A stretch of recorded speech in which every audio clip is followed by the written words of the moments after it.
Struggling actor जिसके पास ना काम था ना पैसा, मजबूरी में आकर उसे अपनी बीवी के गहने बेचने पड़े। मकान मालिक ने घर से बाहर निकाल दिया, इसलिए रातें उसे बस स्टॉप पर रहकर गुजारनी पड़ी। अपनी भूख मिटाने के लिए उसे $25 में अपना फेवरेट कुत्ता तक बेचना पड़ा। लेकिन एक दिन उसने मोहम्मद अली का मैच देखा, उससे इंस्पायर होकर 20 घंटे लगातार बैठ के उसने स्क्रिप्ट लिखी और स्क्रिप्ट को लेकर एक प्रोड्यूसर के पास गया। उस प्रोड्यूसर को स्क्रिप्ट इतनी पसंद आई कि वो उसके लिए $1,25,000 देने को तैयार था। लेकिन इस बंदे ने शर्त रख दी कि इस मूवी में लीड रोल वही करेगा, जो कि प्रोड्यूसर को नागवार था। उस प्रोड्यूसर ने उसे कहा कि मैं तुम्हें $2.5 लाख देने को तैयार हूं स्क्रिप्ट के लिए, लेकिन वो बंदा टस से मस नहीं हुआ। फाइनली उसे हीरो बनाया गया उस मूवी में और मूवी को रिलीज किया गया। उस मूवी का नाम था रॉकी, जो कि सुपर हिट साबित हुई। बंदे का नाम है सिल्वेस्टर स्टेलोन। जिस बंदे को $25 के लिए अपना कुत्ता बेचना पड़ गया था, आज वो $500 मिलियन का मालिक है ना इंस्पायरिंग बात। हम जिंदगी में बहुत बार हार जाते हैं, गिर जाते हैं और कभी कभार तो हम लोग उठने की कोशिश भी नहीं करते। और जब वक्त निकलता है तो हम सोचते हैं कि काश एक बार और मैंने कोशिश कर ली होती।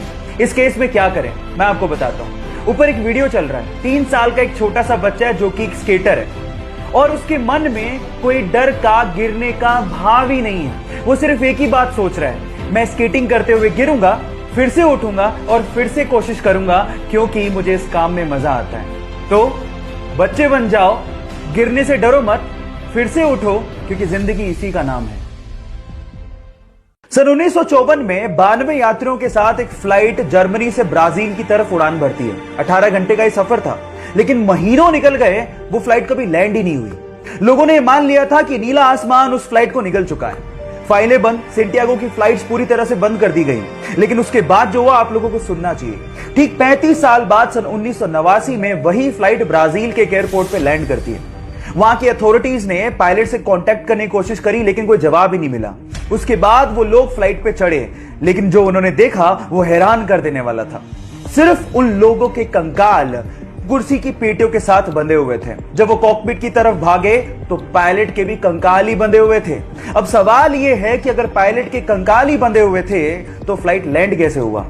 विज्ञान ने बहुत तरक्की कर ली है, लेकिन ऐसी बहुत सारी घटनाएं हैं जिनका जवाब विज्ञान के पास भी नहीं है।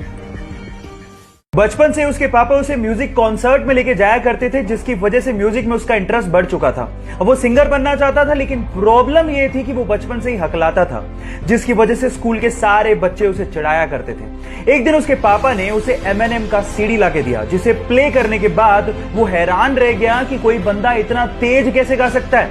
उसके बाद एमएनएम से इंस्पायर्ड होकर उसने स्पीच थेरेपी ली और सिंगर बनने के लिए लंदन चला गया। फिर अपनी एल्बम प्लस से उसने लोगों के दिलों में अपनी जगह बनाई। उसके बाद उसने पीछे मुड़ के कभी नहीं देखा। फिर उसके बाद अपनी एल्बम मल्टीप्लाई के लिए उसने 2 ग्रैमी अवार्ड जीते और अपनी एल्बम डिवाइड के शेप ऑफ यू सॉन्ग से पूरी दुनिया में छा गया। Yes guys, I'm talking about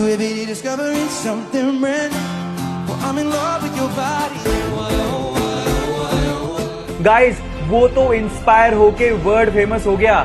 आपका इंस्पिरेशन कौन है? चैट में लिखना मत भूलिएगा। आप लोगों के एग्जाम इंपॉर्टेंट हैं, लेकिन आपकी जिंदगी से इंपॉर्टेंट नहीं है। इसलिए मैं आप लोगों से एक बात कहना चाहता हूं, चाहे आपके एग्जाम कैसे भी हो, टेंशन मत लें, क्योंकि ये कागज के टुकड़े आपकी जिंदगी डिसाइड नहीं करते। हां, अपना 200% दो, लेकिन टेंशन मत लो।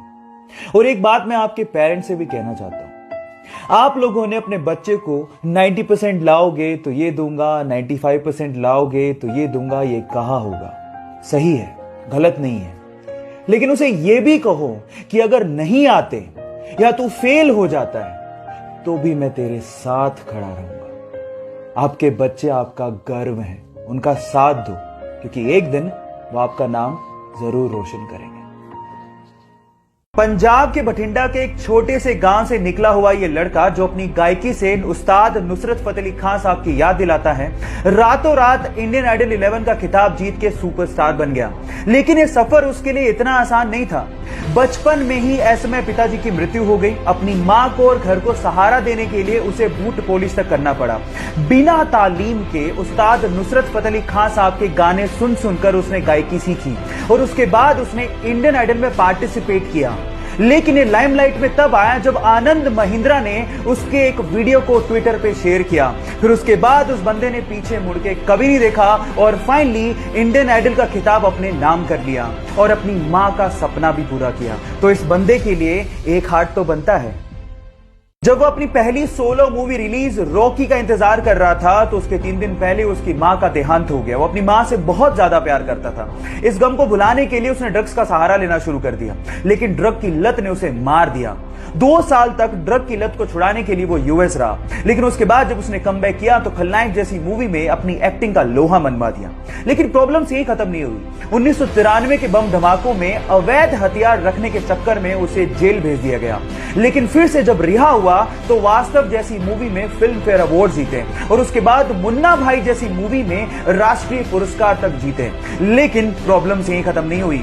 2013 में अदालत ने उसे फिर से दोषी पाया और 5 साल की कैद की सजा सुना दी। इतने उतार चढ़ाव देखने वाले हमारे संजू बाबा आज भी अपनी एक्टिंग के दम पर बॉलीवुड में अपना एक अलग मुकाम बनाए हुए हैं। तो अपने संजू बाबा के लिए एक लाइक तो बनता है।